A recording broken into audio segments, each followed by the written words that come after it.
Hello guys, स्वागत है आप सभी का मेरे इस प्यारे से यूट्यूब चैनल स्टडी मेट पर। और अब MST CET 2024 हो चुकी है। एडमिशन प्रोसेस स्टार्ट हो चुके हैं और अब बारी है MST CET 2025 की। और एक बात मैं बता दूं कि MST स्टडी मेट की ऑफिशियल वेबसाइट लॉन्च हो चुकी है और उसकी लिंक मैं डिस्क्रिप्शन बॉक्स में दे दूंगा। और उस वेबसाइट में आपके लिए बहुत सारी इंफॉर्मेटिव चीजें पड़ी है जो आपको बहुत ही ज्यादा हेल्प करेंगी सीईटी में भी और आपकी इंजीनियरिंग लाइफ में भी, क्योंकि इंजीनियरिंग लाइफ में आपको कोडिंग वगैरह आएगा, वो सब के कंटेंट भी उसमें आएंगे। बाकी सीईटी में आपको फिजिक्स केमिस्ट्री मैथ्स के कंटेंट आपको मिलेंगे। अभी मैंने सिर्फ फिजिक्स और मैथ्स के फॉर्मूला शीट, माइंड मैप्स और शॉर्टकट्स मैंने अपलोड कर दिए पीडीएफ फॉर्मेट में, आपको मिल जाएंगे मेरी वेबसाइट पर, जाइए और जाकर देख लीजिए। और अब बात करते हैं MST CET 2025 की। MST CET 2025 में एकदम मैं बेसिक से बात करूंगा, बेसिक से स्टार्ट करके एडवांस तक जाएंगे। MST CET 2025 में आएंगे तीन सब्जेक्ट कौन से होंगे? Physics, chemistry, maths. फिजिक्स में कितने क्वेश्चंस होंगे? 50 questions, each question of 1 mark.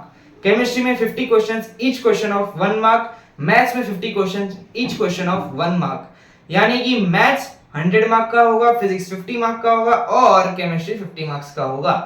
Total MST CET 2025 200 mark का वो पेपर होगा। आपका एंट्रेंस एग्जाम 200 मार्क का है।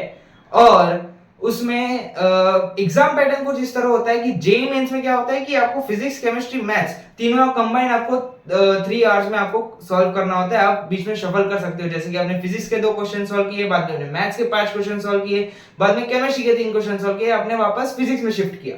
तो फिजिक्स, केमिस्ट्री, मैथ्स में आप शफल कर सकते हो 3 आवर्स में। लेकिन MST CET में ऐसा नहीं होता है। MST CET में आपको फिजिक्स और केमिस्ट्री का पेपर एक साथ दे दिया जाता है फॉर 1.5 आवर। 1.5 आवर में आपको फिजिक्स, केमिस्ट्री में आप शफल कर सकते हो। लेकिन आप मैथ्स में चले गए 1.5 आवर खत्म होने से पहले अगर आप मैथ्स में चले गए तो आपका वो जो फिजिक्स और केमिस्ट्री का पेपर था वो ऑटो सबमिट हो जाएगा, यानी कि वो सबमिट हो जाएगा। अब आप वापस फिजिक्स एंड केमिस्ट्री पे जा नहीं सकते हो, वो सबमिट हो गया। और मैथ्स के लिए आपको 1.5 आवर मिलेगा। ऐसे नहीं कि आपने 1.5 आवर का पेपर जो फिजिक्स एंड केमिस्ट्री का था आपने 1 आवर में खत्म किया था, आपको हाफ एन आवर मैथ्स के लिए एक्स्ट्रा मिलेगा, ऐसा नहीं है। मैथ्स के लिए भी आपको 1.5 आवर ही मिलेगा। और अगर आपने फिजिक्स और केमिस्ट्री 1.5 आवर तक खत्म नहीं किया है तो 1.5 आवर के बाद वो ऑटो सबमिट हो जाएगा, अपने आप सबमिट हो जाएगा और मैथ्स स्टार्ट हो जाएगा। तो MST CET में थोड़ा कंसेप्ट थोड़ा अलग है, फॉर्मेट अलग है, आपको जानना जरूरी है, क्योंकि कुछ लोगों को ये चीज पता ही नहीं होती। क्योंकि आजकल लोग जेईई के लिए प्रिपरेशन करते हैं तो उन्हें वो आदत होती है कि पहले फिजिक्स करेंगे, बाद में मैथ्स करेंगे, वापस केमिस्ट्री में आएंगे, उन्हें शफलिंग की आदत होती है। तो वो MST CET में ये मतलब MST CET उनकी अच्छी नहीं जाती, MST CET में उनकी गड़बड़ हो जाती है। आपको ये ध्यान रखना है कि आप पहले फिजिक्स, केमिस्ट्री अच्छे से सॉल्व कर लें, उसके बाद सबमिट करें, बाद में मैथ सॉल्व करें। वो आपको फिजिक्स एंड केमिस्ट्री एक साथ देते हैं, बाद में मैथ्स अलग से देते हैं। और अब बात करते हैं कि कितने स्टूडेंट्स MST CET 2025 में रजिस्टर करने वाले हैं। और ये देखा गया कि 2023 में कुल 6 लाख बच्चों ने रजिस्टर किया था और 2024 में 6.8 लाख बच्चों ने रजिस्टर किया था। आप देख सकते हैं कि कितना जंप हो रहा है, डायरेक्ट 80,000 स्टूडेंट्स का जंप हो गया। और अब 2025 में ऐसी संभावनाएं हैं, ऐसी पॉसिबिलिटीज हैं कि ये नंबर अब 8 लाख तक पहुंच जाए, यानी कि 8 लाख स्टूडेंट MST CET 2025 को रजिस्टर करें। यानी कि उधर आपके कंपटीशन में टोटल 8 लाख बच्चे होंगे और ये 8 लाख PCM और PCB को मिलाकर मैं कह रहा हूं, ऐसे नहीं कि PCM के 8 लाख और PCB के 8 लाख, PCM प्लस PCB मिलाकर 8 लाख बच्चे आपके कंपटीशन में होंगे। आपको 8 लाख लोगों से लड़के एक अच्छी कॉलेज में जाना है। और अब देखते हैं MST CET 2025 को स्टार्ट कैसे किया जाए। एक बात हम अपने जहन में बसा लो कि कोई भी एंट्रेंस एग्जाम को क्रैक करने के लिए आपके तीनों सब्जेक्ट स्ट्रांग होना जरूरी नहीं है। आपके 3 में से कोई भी 2 सब्जेक्ट एकदम स्ट्रांग होने चाहिए। अगर आप फिजिक्स, केमिस्ट्री, मैथ्स पकड़ के चल रहे हो तो आपके या तो फिजिक्स, केमिस्ट्री स्ट्रांग होनी चाहिए, नहीं सीईटी में तो आपको मैथ्स स्ट्रांग करना ही पड़ेगा, क्योंकि मैथ्स 100 मार्क का आता है और फिजिक्स, केमिस्ट्री 50-50 मार्क्स के आते हैं। आपको मैथ्स स्ट्रांग करना ही पड़ेगा। अब वो आपका ऑप्शन है कि आप फिजिक्स स्ट्रांग करते हो कि केमिस्ट्री स्ट्रांग करते हो, दोनों में से कोई भी एक स्ट्रांग करना पड़ेगा। यानी कि 100 बात की एक बात, आपको एमएसटी सीईटी क्रैक करने के लिए अच्छे से आपको एक 99 परसेंटाइल चाहिए, तो आपको मैथ्स के साथ या तो फिजिक्स या तो केमिस्ट्री स्ट्रॉन्ग करना पड़ेगा। स्ट्रॉन्ग यानी कि आपको एकदम मैथ्स के रग रग के आप एकदम मास्टर होने चाहिए। फिजिक्स या केमिस्ट्री के आप एकदम कोने कोने से आप वाकिफ होने चाहिए कि आपको आंसर कैसे लाना है, यूं आंसर आ जाना चाहिए, इतना आपका स्ट्रॉन्ग होना चाहिए वो सब्जेक्ट। और जेई मेंस में तो आपको कोई भी 2 सब्जेक्ट आप स्ट्रॉन्ग कर सकते हो, पर एमएसटीसीडी में एक मैथ्स तो आपको करना ही पड़ेगा झक मार के। फिजिक्स केमिस्ट्री आपके पास ऑप्शन है। अगर आप ये कर लेते हो तो आपकी एमएसटीसीडी 2025 एकदम मस्के की तरह निकल जाएगी। और वो कैसे करना है वो भी मैं आपको बताऊंगा आगे। एमएसटीसीडी 2025 में अगर अभी आप बोलोगे कि हमें बोर्ड्स की भी प्रिपरेशन करनी है और एंट्रेंस की भी प्रिपरेशन करनी है, नहीं, आपको बोर्ड्स की प्रिपरेशन नहीं करनी है। अब कुछ लोग बोलेंगे कि यार ये तो बोर्ड्स को ही ना बोल रहे, ऐसा तो नहीं चलेगा। बोर्ड्स में आपको एमएसटीसीडी का क्राइटेरिया क्या है कि आपको बोर्ड में 45% जितने लाने हैं, और एक बार आपको 45% आ गए और सीईटी का रिजल्ट डिक्लेयर हो गया, अभी अपने सीनियर से पूछना जब वो एडमिशन के लिए जाएंगे, एडमिशन में कॉलेज सिर्फ इतना पूछती है कि क्या आपको बोर्ड में 45% के ऊपर है, आपने हाँ बोला, बात उधर ही खत्म। कोई बोर्ड्स के परसेंट नहीं पूछता कि आपको 80 आए, 90 आए, 95 आए, 98 आए या 100 आए, कुछ फर्क नहीं पड़ता। फर्क क्या पड़ता है, आपका जो एंट्रेंस का स्कोर है वो एमएसटीसीडी का स्कोर क्या है। अगर आपको बोर्ड्स में 98% है और एमएसटीसीडी में अगर आपको 80% आए है तो आपको अच्छी कॉलेज नहीं मिलेगी। आपको एंट्रेंस में अच्छा लाना है, आपको एंट्रेंस में 98 99% लाना है।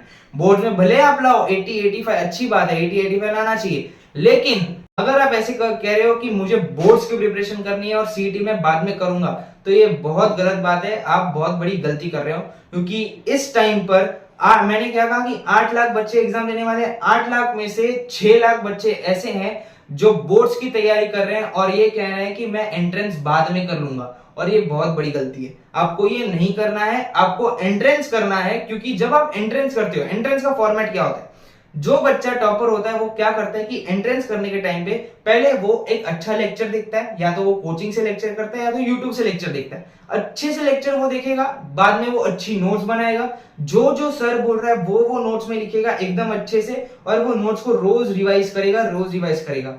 नोट्स में क्या होती है, थियरी। जो बोर्ड्स करते हैं वो डाइजेस्ट को रटते हैं, टारगेट को रटते हैं, टेक्स्ट बुक को रटते हैं। अगर आप नोट्स लिखते हो तो आप नोट्स लिख रहे हो यानी कि आपकी थियरी दिमाग में आपको समझ आ रही है, थियरी आपके दिमाग में घुस रही है, यानी कि आपको थियरी याद हो रही है, और साथ में आपका एंट्रेंस का भी तैयारी हो रहा है, क्योंकि एंट्रेंस में थियरी याद होना इंपॉर्टेंट है। जब आप एंट्रेंस की तैयारी करते हो तो आप साथ ही साथ में आप बोर्ड्स की भी तैयारी कर रहे हो, लेकिन आप बोर्ड्स कर रहे हो तो इसमें एंट्रेंस आप पीछे छोड़ रहे हो, क्योंकि उसमें आपकी प्रैक्टिस नहीं होती। बोर्ड्स में सम्स बहुत कम होते हैं, बोर्ड्स में सम बहुत एकदम नीचे लेवल के होते हैं, एकदम लो लेवल के सम्स आपको पूछते हैं बोर्ड्स में। पर एमएसटीसीटी अब जेईई मेंस के लेवल पे सम पूछ रही है। एमएसटीसीटी के वेबसाइट पे जो डॉक्यूमेंट, जो ब्राउचर दिया हुआ है, उसमें उन्होंने साफ साफ लिखा है कि at par to JEE Mains, यानी कि उनके क्वेश्चंस जेईई मेंस के जैसे हैं, उनके कंपेरेबल हैं। तो आपको अभी एकदम हाई लेवल क्वेश्चन सॉल्व करने की आदत बनानी पड़ेगी। मतलब आपको क्या करना है कि आपको सीईटी की प्रिपरेशन स्टार्ट करनी है, अभी से आपको स्टार्ट करनी है। सीईटी की प्रिपरेशन करते समय पहले आपको लेक्चर अच्छे से देखना है, बाद में अच्छे से नोट्स बनानी है, बाद में उसको रोज रिवाइज करना है, बाद में आपको क्वेश्चन सॉल्व करने हैं, बहुत सारे क्वेश्चन सॉल्व करने, अनगिनत क्वेश्चन सॉल्व करने हैं। क्योंकि अगर आपको 99 परसेंटाइल चाहिए तो आपको टॉप 1% में आना होगा पूरे महाराष्ट्र के, और वो इजी नहीं है, इसके लिए आपको मेहनत भी उतनी करनी पड़ेगी।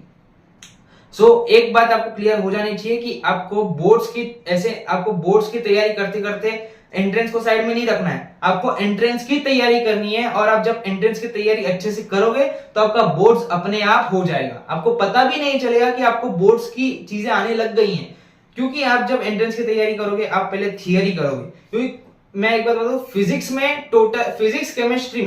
और केमिस्ट्री में 30 मार्क्स के सम्स आते हैं, 30 मार्क्स के सम्स आते हैं। जो आप एंट्रेंस में सम्स करते हो उसके बहुत लो लेवल के सम्स आते हैं, यानी कि अगर आपको एंट्रेंस आती है तो आपको 30 मार्क्स के सम्स आते हैं, बराबर 30 मार्क्स के सम्स आ गए। और 10 मार्क्स के ऑब्जेक्टिव क्वेश्चंस, यानी कि 30 + 10 कितने हो गए, 40 मार्क्स। 40 मार्क्स के बाद 13 मार्क्स के डेरिवेशंस होते हैं। डेरिवेशंस बहुत इजी होते हैं। पूरे फिजिक्स में अगर आप मिला के देखोगे तो अराउंड 30 डेरिवेशंस है। 30 डेरिवेशंस करने में ज्यादा टाइम नहीं लगता।